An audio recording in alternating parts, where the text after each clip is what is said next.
Understand this. ये मैं जो भी चीज़ें बोलता हूँ पेन पेपर लेके लिखने के लिए क्यों बोलता हूँ, ठीक है। पहली बात, अगर आप कहीं पे भी डॉक्यूमेंट करोगे तो डिजिटल मीडियम पे, ठीक है। ये ऑपरेटिंग सिस्टम्स है, वो iOS हो, मैक ओएस हो, विंडोज़ हो, या फिर आपका एंड्रॉयड हो, है, या फिर कोई आप डेडिकेटेड ऐप यूज़ कर रहे हो, काफ़ी सारी लिस्ट ऐप या जर्नल ऐप्स। तो उसमें क्या होता है कि वो आपका डेटा बेचते हैं, ठीक है।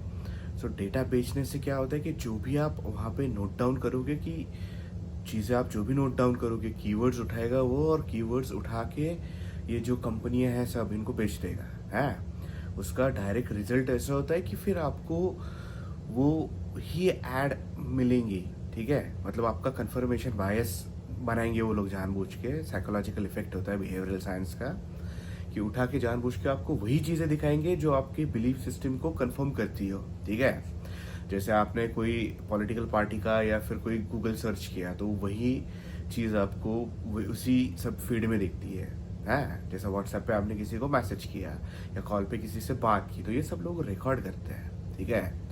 और फिर वही कंटेंट उठा के आपको ज़बरदस्ती गले के नीचे उतारते हैं। तो आप बायस्ड हो जाते हो पूरी तरीके से। दैट्स वाई ये सब चीज़ें प्राइवेट होनी चाहिए, हैं। और जो भी आप कीवर्ड्स डालते हो, जो भी ये रिकॉर्ड करते हो डिजिटल मीडियम पे, सब आपका एक प्रोफाइल बनता है। वो आपका एक डेटा पॉइंट होता है आपके प्रोफाइल के अगेंस्ट में।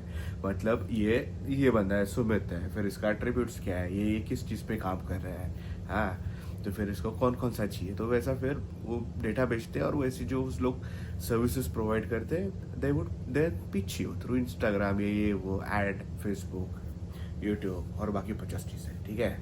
तो ऐसा सिस्टम चलता है।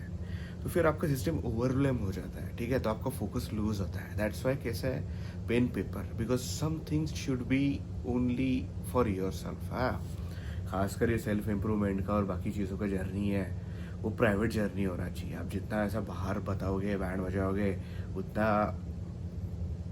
डिस्ट्रैक्शंस और फोकस गड़बड़ होएगा, ठीक है। इसलिए पेन पेपर ज़रूरी है। पेन पेपर लो और सीधा लिखो, किसको पता ही नहीं क्या कर रहे हैं, ठीक है। और आपका खुद का हैंड राइटिंग है ना, डिजिटल डिलीट कर सकते हैं, बाकी ऑल्टर कर सकते हैं। हैंड राइटिंग से कैसे भागोगे, पेन पेपर से भागोगे, है। और ये जब टाइप वाइप करते हैं तो डिस्ट्रैक्शन आता है, मैसेज आता है, कुछ ना कुछ नोटिफिकेशन आता है, या फिर वो स्क्रीन ही पूरा डिस्ट्रैक्शन है, तो आपका पूरा फोकस होता ही नहीं है। इसलिए ब्लैंक पेन पेपर बेस्ट है। वही बेस्ट टूल है आज के इसमें फोकस आपका रिगेन करने के लिए। Understand this. तो एटलीस्ट आपके पेन पेपर के साथ आपको 15 मिनट, आधा घंटा तो भी बिताना ही है डेली। शुरुआत में आधा 1 घंटा और बाद में 2-5 मिनट, जैसे आपको लगेगा वैसे। Understand this. That's why. नहीं तो फिर ऐसे ही है, कोई तो भी उठाएगा और आपको ऐसे ऐड पेलते रहेगा, और फिर आपका फोकस इधर उधर चला जाते रहेगा।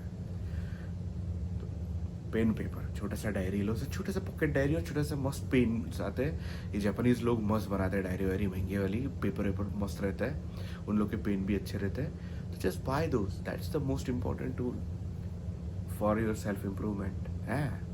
वही है, देखो।